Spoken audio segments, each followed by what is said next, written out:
Welcome to Tennis Spin, where we put our spin on your tennis. Today, I'm going to be talking about lead.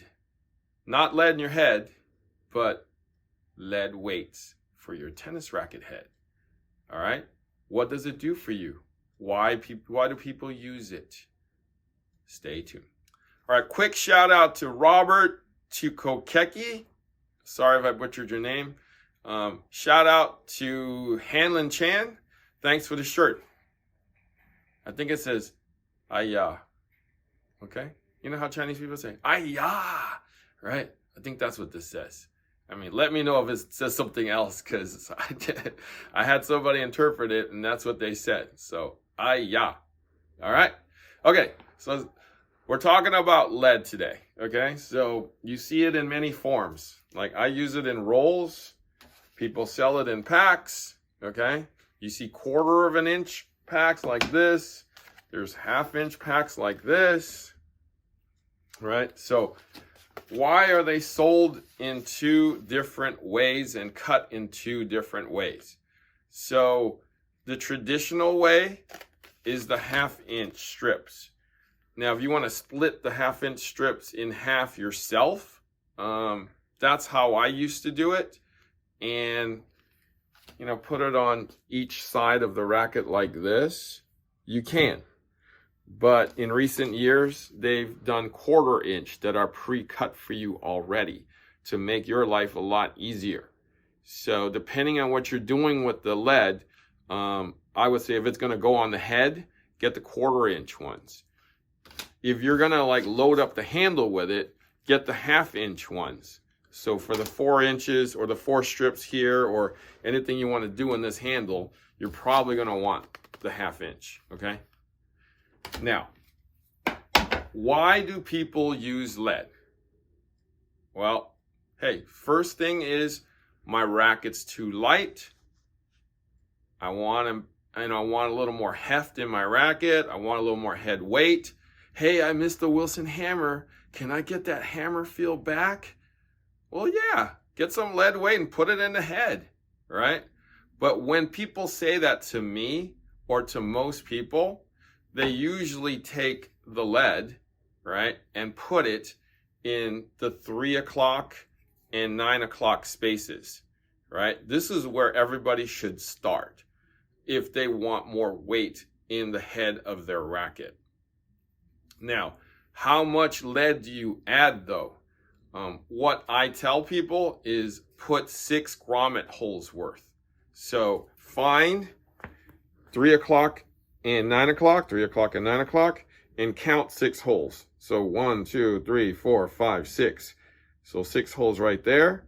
That's how much lead you should put on one side and the other side.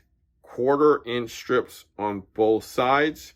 That was 3 o'clock, 9 o'clock, right? Do the same thing. Count 6 holes and put 1/4 inch strip, 1/4 inch strip, okay? That will add weight automatically to the head of your racket. It will also stabilize where you put it. So if you put it at here and here, you basically stabilized this part of your racket. You also added more power because you added more weight to the racket's head. So there'll be more inertia. There'll be more weight coming through the ball, therefore equating to more power, right? And you've also expanded the sweet spot a little bit because that extra weight will make it more stable there and have it be more solid when the ball hits your sweet spot. Now, when people say, hey, it's still not enough weight, well, what do you do next? You add it at 12 o'clock now. So 12 o'clock is right up here, right? If you really want to add weight, count 6 holes up here, right? So just kind of like what I did right here. 1, 2, 3, 4, 5, 6, right? 1/4 inch strip there, 1/4 inch strip there, right? And just add that. If that's too much, do 4 holes, right? So do 4 grommet holes and do a little less, okay? So all this is going to be trial and error. That's why these are essentially lead stickers. So you peel it off and you just stick it on like a sticker. If it's too much, feel free to cut it off, right? If you miss it, feel free to put another strip back on. So it's all kind of trial and error. Now, you see that in my racket, I've loaded it up pretty well. As you can see, it's pretty much all over the racket, okay? I am literally addicted to lead, okay? I'm a lead head, okay? So not only do I have it all over the racket, including the throat, right? There's 4 strips in the handle, all the way down of the half-inch one, So I wanted the racket to be overall heavier, right? As well as overall more stable. So I didn't really want to feel that flexiness of this clash as much. Therefore, I stabilized the head with all this lead on both sides, as well as the top, because I like my rackets a little more head heavy. And by having it in the throat here, right, I've negated a little bit of the flex that it comes with at the throat too. Therefore, having like the whole mass of the racket come through, like a solid, 2x4 essentially. I didn't want to feel the flex. So I'm kind of negating the clash and the technology by doing this, by stiffening up this racket. And that's what I did with the lead. But that's me. I mean, I've custom made one of these for myself, and one of you guys out in Concord actually just bought it from me. And hopefully you're still playing with it and loving it. All right. But I've done this a few times for people, and they seem to like the feeling too. But let me explain a couple things too. As you guys probably know in some other videos, Roger uses lead, right? Roger uses lead from second grommet of the head guard to second grommet of the head guard. So 2 strips of 1/4 all around underneath this head guard, right? Rafa, same thing, right? Second to second underneath this head guard. I'm still trying to kind of figure out how much lead he has underneath, because I'm trying to recreate his racket. It's more than a single strip. It's probably a double strip, which means he double layers it. He stacks one on top of another. So instead of 1 strip and then 1 strip on the other side, I'm guessing, and I'm still trying to figure it out, he stacks one on top of the other on both sides, because I can't imitate his weight yet on the top. So his is pretty heavy. Now, both Rafa and Roger kind of does the same thing underneath the head guard. Well, why do they do that? Why do they do that? Well, they want to feel basically the head of this racket come through, right? So if you think about second to the end of the thing, if you draw a line straight down to here and you draw a line straight down to here, right? They basically have a sweet spot of all of this that goes through. So to the throat and into the handle, right? So it stabilizes this hose zone that's on the higher side, which is their strike zone, right? And with it being on the top, right, they're less apt to having a ball overtake them. Whereas when they swing, they just kind of let go of the racket. And if they want, I mean, obviously they hit a modern forehand, they go top like this, it's kind of easier to wield and up, right? Because essentially you're controlling here to here with all the weight being up here.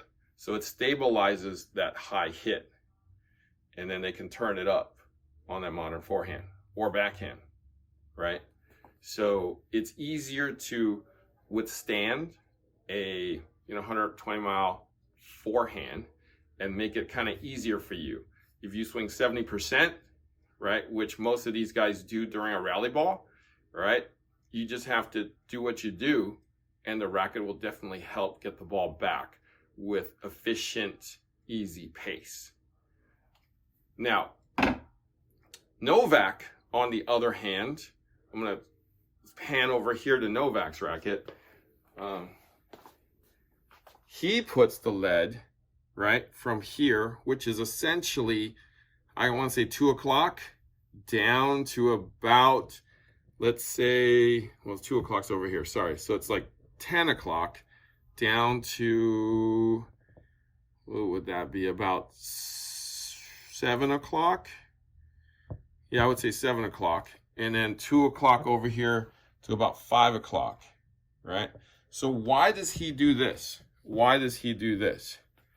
Well, he doesn't want the feeling of it all being at the top and the mass taking over, right? He wants to be able to control that top a little easier by having it here and here to have a little bit of a faster head, right? And he also stabilizes this whole zone right here, right? When he hits in wherever he hits on that sweet spot of his, right, it will feel like there's more force and stability coming through. So essentially, when he hits flat, right, he has all this mass coming right through. Whereas, like Roger and Rafa, it would be easier for them to actually turn up like this because all the weight's here and it's easier to do this and go up when it's all massed up here. So in my mind, Novak wants to hit through and have a faster head. Whereas Roger and Rafa, right, wants to be able to twist and change at the last minute what they want to do and how much spin they want to impart on the ball. So Novak wants more stability. Roger and Rafa wants more to be able to control their spin and their power a little more. So if that makes sense to you. All right, so to get a little more technical about where you should put your lead, if the racket is light, so let's say you got a Pure Aero Banana Light, right, and you want to make it heavier, you want to load up in the handle because it's already head heavy, okay? If you get like a Pure Aero Banana Team, T-E-A-M, that's more evenly balanced. So you would probably put it in the head if you wanted a heavier racket because it's even, right? And if you want more head weight, put it in the head. If you have a regular Pure Aero Banana, right, put it at 3 o'clock, 9 to start, like I said. If you want overall heft, though, counterbalance it back in the handle. So what does counterbalancing mean? Okay, because a lot of people say that and ask me that. So it means that whatever you put in the head, you're going to put in the handle. So if you put, like, let's say what I told you, 6 grommet holes worth here and 6 grommet holes worth here, you would put that same amount of lead at the bottom of this handle. Okay, so like probably 4 strips right at the bottom. So you counterbalance the weight, therefore keeping the balance as close to the same as possible. Let's say you have that Pure Aero Tour and you wanted to add more weight. Well, automatically we're going to probably put it in the head because that one is handle heavy, right? So where to put the lead to maximize what you want? I've gotten that question a lot too. So if what you're after is the least amount of weight to add to the head of a racket, right, to get the most effect, right, you would abandon 3 and 9. You would only put it at 12 o'clock because this is the farthest part of your handle, therefore causing it to be head heavier faster. So if you just want a head heavy racket without adding a ton of weight, you put it right at 12 o'clock, right? And that will extend your sweet spot out a little higher and give you the most effect of having a head heavy racket. Now, to add weight, now on the opposite end of the spectrum, if you want to add weight but don't want to notice or feel it too much, you put that silicone in the butt, right? You won't feel it. You just feel the overall mass, right? And a little more solidness from your racket. Now, if you don't want to put silicone in the butt, put put the lead strips underneath this grip as far down as possible. That'll add overall mass and a little stability and solidness to the racket. If you want more spin, but you want it to still be head light, right? You want more spin, head light, right? Add it to 4 and 8 o'clock. So down here, right? You'll feel the weight here, right? But you won't have to, let's say, live with having it up here, therefore having a faster head, right? Having a faster head come through to top the ball, right? So now if you want to be like a Tennis Sandgren, when we tested out that T22, he put it up here at 10 and 2, right? So his is almost like, Rafa and Rogers. He doesn't want it at the top though. He wants to be able to still control his spin, yet have the lead help him out when he's swinging his, kind of a 2x4 through. Like he wants the stability right at his strike zone sweet spot. So most pro strike zone sweet spot is basically high, right about there, right? So he puts it right where he hits the ball, up here. So it expands his sweet spot out a little more. And when he hits the ball, he hammers it right there.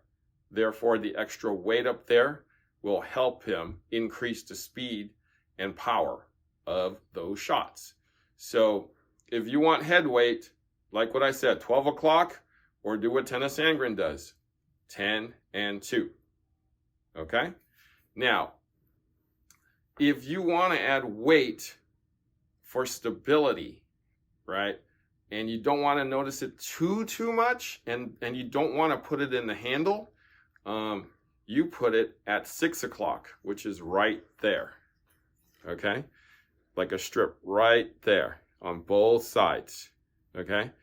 It'll be there, but you won't notice it that much, right? If you want to preserve your spin, and let's say you have a lot of spin, because adding lead to the top will also flatten out the ball a little more, unless you make kind of minor to major adjustments on your swing, because all that inertia and momentum is going to force you to force this racket to want to come through more versus coming up more. So put it in this throat area, or like what I did, put it in this throat area, right? And it won't be noticed as much, and it won't affect your spin as much, okay? So I hope that helped you explain what lead is all about. And hey, test it out yourself, right? If your racket's too head heavy, try adding some to the handle. If it's too head light, add some to the head. But see how you like it first, okay? 3 and 9 first, and then 12, okay? That's what I tell most people to do first. But hey, it's fun. It's tennis. It's lead. It's weight, right? Thank you for watching Tennis Spin, where we put our spin on your tennis.